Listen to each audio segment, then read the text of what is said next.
নমস্কাৰ, মই উতনু ভূঞা। আপোনালোকে চাবলৈ আৰম্ভ কৰিছে সত্যৰ এটা নতুন অধ্যায়। সত্যত যি কম সঁচা কম। মুখ্যমন্ত্ৰী ডক্টৰ হিমন্ত বিশ্ব শৰ্মা আজি পশ্চিমবংগলৈ গৈছে, কলকাতালৈ গৈছে। কাইলৈ পশ্চিমবংগত বিজেপিৰ প্ৰথমজন মুখ্যমন্ত্ৰী হিচাপে শুভেন্দু অধিকাৰীয়ে শপত গ্ৰহণ কৰিব। এই শপত গ্ৰহণ অনুষ্ঠানত বিজেপি শাসিত বা NDA শাসিত ৰাজ্যৰ মুখ্যমন্ত্ৰীসকলক আমন্ত্ৰণ জনোৱা হৈছে। সেই মৰ্মে মুখ্যমন্ত্ৰী হিমন্ত বিশ্ব শৰ্মা ইতিমধ্যে কলকাতাত উপস্থিত হৈছে। গতিকে স্বাভাৱিকতেই মুখ্যমন্ত্ৰী হিমন্ত বিশ্ব শৰ্মাই 12 মে'ত গঠন হ'বলগীয়া মন্ত্ৰীসভাখন এতিয়াও চূড়ান্ত কৰা নাই বুলি খবৰ আহিছে। ইয়াৰ পূৰ্বে আমি কৈছিলোঁ 12 মে' তাৰিখে হয়তো মুখ্যমন্ত্ৰীয়ে অসম গণ পৰিষদৰ এজন আৰু BPFৰ এজন প্ৰতিনিধিক লগত লৈ শপত গ্ৰহণ কৰিব পাৰে। এই সকলো কথা নিৰ্ভৰ কৰিব কালিৰ দিনটোৰ ওপৰত। কাইলৈ 9 তাৰিখ পশ্চিমবংগত মুখ্যমন্ত্ৰীৰূপে শুভেন্দু অধিকাৰীয়ে শপত গ্ৰহণ কৰিব। শুভেন্দু অধিকাৰীৰ যি শপত গ্ৰহণ অনুষ্ঠান, সেই অনুষ্ঠানৰ দৰেই অসমতো বিজেপিয়ে শপত গ্ৰহণ অনুষ্ঠান আয়োজন কৰিব। পশ্চিমবংগৰ এই শপত গ্ৰহণ অনুষ্ঠানত প্ৰধানমন্ত্ৰী নৰেন্দ্ৰ মোদী, কেন্দ্ৰীয় গৃহমন্ত্ৰী অমিত শ্বাহ আদি উপস্থিত থাকিব। কাইলৈ পশ্চিমবংগৰ মুখ্যমন্ত্ৰীৰূপে শুভেন্দু অধিকাৰীয়ে অকলে শপত গ্ৰহণ কৰে নে আটাইকেইজন মন্ত্ৰীয়ে শপত গ্ৰহণ কৰে, সেই কথাটো এতিয়াও স্পষ্ট হোৱা নাই। গতিকে কালিৰ পৰিৱেশ পৰিস্থিতি চাই মুখ্যমন্ত্ৰী হিমন্ত বিশ্ব শৰ্মাই সিদ্ধান্ত ল'ব যে মন্ত্ৰীসভা গঠন কৰাৰ পূৰ্বে শপত গ্ৰহণ অনুষ্ঠানত একেলগে আটায়ে কৰিব নে অসম গণ পৰিষদৰ এজন আৰু BPFৰ এজন আৰু মুখ্যমন্ত্ৰীয়ে মুঠ 3জনে শপত গ্ৰহণ কৰিব। এই মুহূৰ্তত আটাইতকৈ চৰ্চাৰ বিষয়বস্তু হৈ পৰিছে মুখ্যমন্ত্ৰী হিমন্ত বিশ্ব শৰ্মাৰ মন্ত্ৰীসভাত মহিলা মন্ত্ৰী কোন থাকিব। এইবাৰ NDAৰ ফালৰ পৰা 3জনকৈ মহিলা প্ৰতিনিধি নিৰ্বাচিত হৈছে। তেওঁলোক হৈছে অজন্তা নেওগ গোলাঘাটৰ পৰা, হাফলঙৰ পৰা ৰূপালী লাংথাচা আৰু মঙলদৈৰ পৰা নীলিমা ডেকা। উল্লেখযোগ্য যে ইয়াৰ পূৰ্বে 2021ত কেৱল 2গৰাকী মহিলা প্ৰতিনিধিয়ে NDAৰ পৰা বা বিজেপিৰ পৰা নিৰ্বাচিত হৈছিল। তেওঁলোক আছিল অজন্তা নেওগ আৰু নন্দিতা গাৰ্লুচা। প্ৰথম অৱস্থাতে অজন্তা নেওগে শপত গ্ৰহণ কৰিছিল আৰু পৰৱৰ্তী সময়ত নন্দিতা গাৰ্লুচাকো মন্ত্ৰীসভাত লৈছিল। গতিকে যোৱাবাৰ মন্ত্ৰীসভাত 2গৰাকীকৈ মহিলাৰ প্ৰতিনিধি আছিল। গতিকে প্ৰশ্ন হয়, এইবাৰ মন্ত্ৰীসভাত 2গৰাকী মহিলা প্ৰতিনিধি থাকিব নেকি? বহুতে ক'ব বিচাৰে যে বিধানসভাৰ অধ্যক্ষৰ পদটো মুখ্যমন্ত্ৰীয়ে অজন্তা নেওগৰ নিচিনা জ্যেষ্ঠ আৰু দক্ষ মহিলাক দিয়াটো উচিত। কিন্তু ইয়াৰ লগে লগে প্ৰশ্ন হৈছে, অজন্তা নেওগক যদি অধ্যক্ষৰ পদ দিয়া হয়, তেনেহ'লে মন্ত্ৰীসভা চলাবলৈ মহিলা মন্ত্ৰী কোন থাকিব? এই মুহূৰ্তত প্ৰশ্ন হৈছে, অজন্তা নেওগৰ লগতে যোৱাবাৰ যেনেকৈ নন্দিতা গাৰ্লুচাক অন্তৰ্ভুক্ত কৰা হৈছিল, একেদৰে মুখ্যমন্ত্ৰীয়ে দ্বিতীয়গৰাকী মহিলা মন্ত্ৰীক অন্তৰ্ভুক্ত কৰিব নেকি? যদি সেয়ে হয়, সেই মহিলা মন্ত্ৰীগৰাকী কোন হ'ব? দ্বিতীয় মহিলা মন্ত্ৰীগৰাকী কোন হ'ব? ৰূপালী লাংথাচা নে মঙলদৈৰ পৰা প্ৰথমবাৰৰ পৰা নিৰ্বাচিত হোৱা নীলিমা দেৱী? ইয়াক লৈ আলোচনা চলিছে। স্বাভাৱিকতে বা আমাৰ যিখিনি ৰাজনৈতিক ধাৰণা বা মুখ্যমন্ত্ৰীয়ে যি ধৰণৰ অংক কৰিছে, সদ্যহতে ৰূপালী লাংথাচাক মন্ত্ৰীসভাত স্থান দিয়াৰ সম্ভাৱনা কম। কিয়নো উত্তৰ কাছাৰ পাৰ্বত্য জিলা বা ডিমা হাছাও পাৰ্বত্য জিলা আৰু কাৰ্বি আংলং স্বায়ত্ত পৰিষদৰ পৰা তুলিৰাম ৰাংহানক মন্ত্ৰীসভাত স্থান দিয়াটো নিশ্চিত। যিহেতু তুলিৰাম ৰাংহানে মন্ত্ৰীসভাত স্থান পাব, গতিকে ডিমা হাছাৰ পৰা আৰু এগৰাকী সদ্যহতে মন্ত্ৰীসভাত হয়তো স্থান দিয়া নহ'ব। তেনে অৱস্থাত প্ৰশ্ন হয়, নীলিমা দেৱীয়ে মন্ত্ৰীসভাত স্থান পাব নেকি? অৱশ্যে এনেধৰণৰ ঘটনা হ'ব পাৰে, সদ্যহতে মুখ্যমন্ত্ৰীয়ে কেৱল এগৰাকী মহিলা মন্ত্ৰীক লগত লৈ মন্ত্ৰীসভাখন গঠন কৰিব। পৰৱৰ্তী সময়ত প্ৰয়োজন সাপেক্ষে ৰূপালী লাংথাচা অথবা নীলিমা দেৱীক মন্ত্ৰীসভালৈ আনিব পাৰিব। এই ক্ষেত্ৰত আন কেতবোৰ বিষয়বস্তুক লৈ চৰ্চা চলি আছে। সেই বিষয়বস্তুক লৈ ইতিমধ্যে আমি আলোচনা কৰিছোঁ যে অসম গণ পৰিষদৰ পৰা কেইজন প্ৰতিনিধিয়ে মন্ত্ৰীসভাত স্থান পাব। অসম গণ পৰিষদৰ পৰা প্ৰাথমিক অৱস্থাত 3জন মন্ত্ৰীৰ দাবী জনোৱা হৈছিল যদিও সদ্যহতে যিকোনো প্ৰকাৰে 2জন মন্ত্ৰী তেওঁলোকক লাগেই। হিমন্ত বিশ্ব শৰ্মাৰ ঘনিষ্ঠ সূত্ৰই আমাক জানিব দিয়া মতে যে মুখ্যমন্ত্ৰীয়ে BPFৰ বাবে যি পলিচি ৰাখিব, একেটা পলিচি অগপৰ বাবে ৰাখিব। কিয়নো BPFৰ বিধায়কৰ সংখ্যা 10জন, অগপৰ 10জন। যদিহে BPF এজন মন্ত্ৰী দিয়া হয়, তেনেহ'লে অগপকো এজন মন্ত্ৰী দিয়া হ'ব। কিন্তু অগপ নেতৃত্বই বাৰে বাৰে বিচাৰিছে যে মন্ত্ৰীসভাত যাতে 2জন সদস্য দিয়া হয়। এইবাৰ আমি নতুন মুখ কোনে স্থান পাব, আমি পুৰণাখিনিৰ কথা নকওঁ। পুৰণাখন এই মাজৰ পৰা হয়তো 2-এজনক বাদ দিব পাৰে, 2-এজনে স্থান পাব, সেয়া মুখ্যমন্ত্ৰীৰ নিজা অধিকাৰ। কিন্তু উজনি অসমৰ পৰা সাম্ভাৱ্য কোনে কোনে স্থান পাব, তাৰ ওপৰতো আমি আলোচনা কৰিব বিচাৰিছোঁ। মুখ্যমন্ত্ৰী হিমন্ত বিশ্ব শৰ্মাৰ গুড বুকত থকা এজন বিধায়ক হৈছে তৰংগ গগৈ। তৰংগ গগৈ এটা সময়ত মুখ্যমন্ত্ৰীৰ কাম কাজ চোৱা চিতা কৰিছিল। পৰৱৰ্তী সময়ত তৰংগ গগৈক বিধায়ক কৰিলে আৰু দ্বিতীয়বাৰৰ বাবে তৰংগ গগৈ বিধায়ক হ'ল। তৰংগ গগৈ নাহৰকটীয়াত যথেষ্ট প্ৰভাৱ বিস্তাৰ কৰিবলৈ সক্ষম হৈছে, অতি ভাল ভোটৰ ব্যৱধানত জিকিছে। কিন্তু তৰংগ গগৈ যিহেতু ডিব্ৰুগড় জিলাত প্ৰতিনিধিত্ব কৰিছে, গতিকে আহোম সম্প্ৰদায়ৰ প্ৰাৰ্থী হিচাপে তৰংগ গগৈক স্থান দিয়া হ'ব নে শিৱসাগৰ চৰাইদেউৰ পৰা আহোমৰ প্ৰতিনিধি হিচাপে কোনোবা এজনক স্থান দিয়া হ'ব? লগে লগে প্ৰশ্ন হৈছে আহোমৰ প্ৰতিনিধি নামত ডিব্ৰুগড় জিলাত তৰংগ গগৈ আৰু চক্ৰধৰ গগৈ থকাৰ বিপৰীতে শিৱসাগৰত সুশান্ত বুঢ়াগোহাঁই আৰু ময়ূৰ বুঢ়াগোহাঁই আৰু আমাৰ ধৰ্মেশ্বৰ কোঁৱৰ আছে। গতিকে এই ক্ষেত্ৰত কাক পচন্দ কৰে সেই সিদ্ধান্ত মুখ্যমন্ত্ৰীয়ে ল'ব।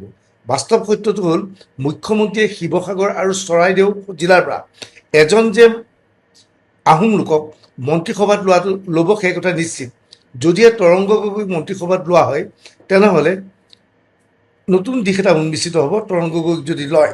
এতিয়া প্ৰশ্ন হৈছে গোলাঘাট জিলাত কি ধৰণৰ ঘটনা সংঘটিত হ'ব। আমি যোৰহাট জিলাৰ কথা পাতিব বিচাৰিছোঁ, যোৰহাট লোকসভা সমষ্টিৰ কথা পাতিব বিচাৰিছোঁ।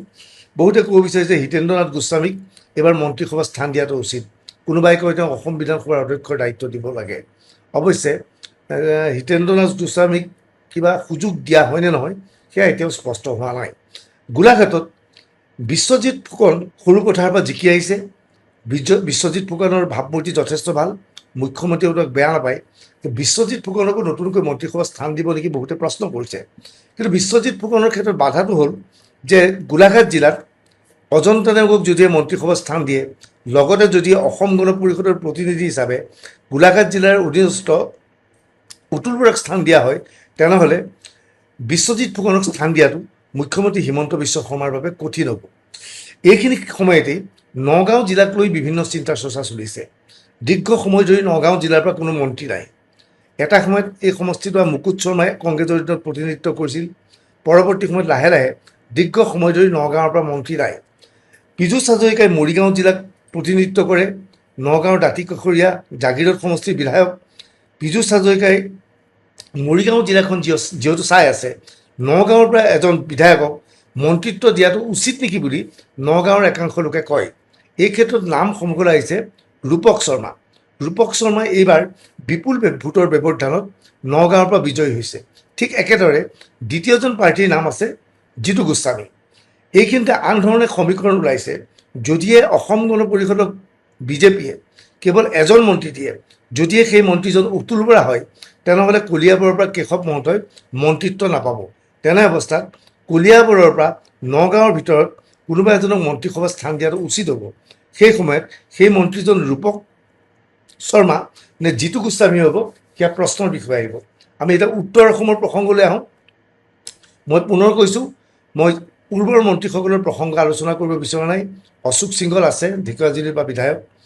অশোক সিংহলক যোৱাবাৰ দিল্লীয়ে ল'বলৈ হেঁচা প্ৰয়োগ কৰিছিল। RSSৰ তেওঁ যথেষ্ট বেকগ্ৰাউণ্ড আছে। অৱশ্যে এইবাৰ অশোক সিংহলক দিল্লীয়ে কি ধৰণে কয়, অমিত শ্বাহে অশোক সিংহলৰ ক্ষেত্ৰত গ্ৰীণ ছিগনেল দিয়ে নে নাই সেই কথা স্পষ্ট হোৱা নাই।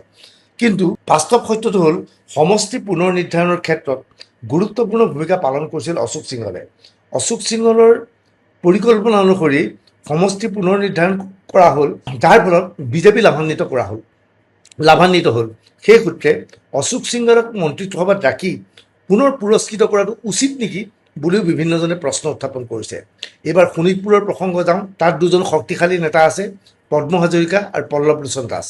পল্লৱ লোচন দাস মুখ্যমন্ত্ৰী হিমন্ত বিশ্ব শৰ্মাৰ ঘনিষ্ঠ সাংসদ আছিল। তেওঁ সাংসদ পদৰ পৰা বহুৱাই তেওঁক বিধানসভালৈ নিৰ্বাচিত কৰাৰ স্বাৰ্থতে তেওঁক বিধানসভাৰ নিৰ্বাচন খেলালে। মুখ্যমন্ত্ৰীয়ে তেওঁৰ পূৰ্বৰ টীমত পল্লৱ লোচন দাসো আছিল। কিন্তু এইবাৰ মুখ্যমন্ত্ৰীয়ে পল্লৱ লোচন দাসক লয় নে পদ্ম হাজৰিকাক লয় সেই কথাটো স্পষ্ট হোৱা নাই। বহুতে ক'ব বিচাৰে উত্তৰ অসমত যদি অশোক সিংহলক ঢেকীয়াজুলিৰ পৰা লোৱা হয় তেনেহ'লে তেজপুৰৰ পৰা ঢকুৱাখানা পৰ্যন্ত এই দীঘলীয়া বাটচৰাত মানৱ ডেকাক মন্ত্ৰীসভাত ল'ব পাৰে। মানৱ ডেকাও মুখ্যমন্ত্ৰীৰ ঘনিষ্ঠ, কিন্তু মানৱ ডেকাক উজনি অসমৰ প্ৰতিনিধি হিচাপে তেওঁ যিহেতু জেনেৰেল কাষ্টৰ হয়, তেওঁক মন্ত্ৰীসভাত ল'বলৈ নাই। কিয়নো ৰণোজ পেগুক মন্ত্ৰীসভাত স্থান লোৱাটো নিশ্চিত, কিন্তু ৰণোজ পেগুৱে যিহেতু ধেমাজিক প্ৰতিনিধিত্ব কৰে, গতিকে মানৱ ডেকাকো মন্ত্ৰীসভাত ল'ব পাৰে বুলি বিভিন্নজনে ক'ব বিচাৰিছে। নামনি অসমৰ প্ৰসংগলৈ আমি যাওঁ। তাৰ আগতে গুৱাহাটীৰ প্ৰসংগলৈ যাওঁ যে কামৰূপ জিলাৰ পৰা যিহেতু মুখ্যমন্ত্ৰী হিমন্ত বিশ্ব শৰ্মাই নিজে প্ৰতিনিধিত্ব কৰিছে, গতিকে কামৰূপ জিলাৰ কোনো বিধায়কক মন্ত্ৰীসভাত লোৱাৰ সম্ভাৱনা কম আছে। বহুতে বাৰে বাৰে প্ৰশ্ন কৰিছে যে প্ৰদ্যুৎ বৰদলৈ আৰু ভূপেন বৰাক মন্ত্ৰীসভাত স্থান দিয়া হ'ব নেকি। এই সিদ্ধান্ত মুখ্যমন্ত্ৰীৰ, কিন্তু মই ভাবোঁ যে কেইদিনমানৰ পূৰ্বে বিজেপিত যোগদান কৰি বিধায়ক হোৱা প্ৰদ্যুৎ বৰদলৈ অথবা ভূপেন বৰাক মন্ত্ৰীসভাত স্থান দিয়াৰ সম্ভাৱনা খুবেই কম আছে। নামনি অসমৰ ক্ষেত্ৰত কেইবাজনৰ নাম আছে, ভৱেশ কলিতা, জয়ন্ত মল্ল বৰুৱা, চন্দ্ৰমোহন পাটোৱাৰী, ৰঞ্জিত দাস। এতিয়া এই আটাইকেইজনক মন্ত্ৰীসভাত স্থান দিয়া হ'বনে নে চন্দ্ৰমোহন পাটোৱাৰীক অসম বিধানসভাৰ অধ্যক্ষৰ দায়িত্ব দিয়া হ'ব? ভৱেশ কলিতাক মন্ত্ৰিত্ব দিয়া হ'বনে? ভৱেশ কলিতাৰ বিৰুদ্ধে দিগন্ত কলিতাই ইতিমধ্যে বহুত গুৰুতৰ অভিযোগ উত্থাপন কৰিছে। যদিহে মঙলদৈ নীলিমা দেৱীক মন্ত্ৰীসভাত স্থান দিয়া হয়, তেনেহ'লে মই ভাবোঁ জয়ন্ত মল্লৰ বাদে আন কাকো নামনি অসমৰ পৰা মন্ত্ৰীসভাত স্থান দিয়া নহ'ব পাৰে, কিয়নো বিশ্বজিৎ দৈমাৰীও মন্ত্ৰীসভাত স্থান পাব। ইতিমধ্যে হাগ্ৰামা মহিলাৰীয়ে দুজন প্ৰাৰ্থীৰ নাম মুখ্যমন্ত্ৰীৰ ওচৰত দিছে, কৈছে যে আপুনি যদি বিচাৰে দুজনকে মন্ত্ৰিত্ব দিব পাৰে, আপুনি যদি বিচাৰে এজনকে দিব পাৰে, সেইটো আপোনাৰ সিদ্ধান্ত। মুখ্যমন্ত্ৰীয়ে এটা ফৰ্মুলা প্ৰস্তুত কৰিব, অমিত শ্বাহৰ সৈতে আলোচনা কৰি অসম গণ পৰিষদক 2খন আৰু বি পি এফক 2খন দিব, নে এখন আসন দিব, নে অমিত শ্বাহে অগপ আৰু বি পি এফক সন্মান জনাই দুজন মন্ত্ৰী ল'বলৈ হিমন্ত বিশ্ব শৰ্মাক অনুৰোধ জনাব। বৰাকত কি হ'ব? বৰাকৰ পৰা এইবাৰ 2জন মন্ত্ৰী আছিল, এজন হিন্দীভাষী, এজন বাংলাভাষী। কিন্তু সদ্যহতে মুখ্যমন্ত্ৰীয়ে বৰাক উপত্যকাৰ পৰা এজনক স্থান দিয়াৰ সলনি আছে, সম্ভাৱনা আছে। আমাৰ হাতত পোৱা খবৰ মতে বৰ্তমানৰ মন্ত্ৰীসভাত থকা বহুকেইজন মন্ত্ৰীয়ে পুনৰ মন্ত্ৰীসভাত স্থান পাব যদিও এইবাৰ তেওঁলোকৰ দপ্তৰবোৰ সলনি কৰাৰ চিন্তা চৰ্চা কৰিছে মুখ্যমন্ত্ৰীয়ে। মন্ত্ৰীসভাখনক দেখি যাতে নতুনত্ব লাগে, মন্ত্ৰীসভাৰ সদস্যসকলে নতুন ৰূপত যাতে কাম কৰিব পাৰে, সেয়েহে তেওঁলোকৰ দপ্তৰ সাল সলনি কৰাৰ সম্ভাৱনা আছে। এই চূড়ান্ত সিদ্ধান্ত শপত গ্ৰহণৰ পূৰ্বে কেন্দ্ৰীয় গৃহমন্ত্ৰী অমিত শ্বাহৰ প্ৰধানমন্ত্ৰীৰ সৈতে আলোচনা কৰি মুখ্যমন্ত্ৰীয়ে চূড়ান্ত কৰিব বুলি জনা গৈছে। বৰ্তমান কেৱল জল্পনা কল্পনাহে চলি আছে। এই ভিডিঅ' সংক্ৰান্তত আপুনি আপোনাৰ মতামত কমেণ্ট ছেকশ্যনত লিখিব পাৰিব। ধন্যবাদ।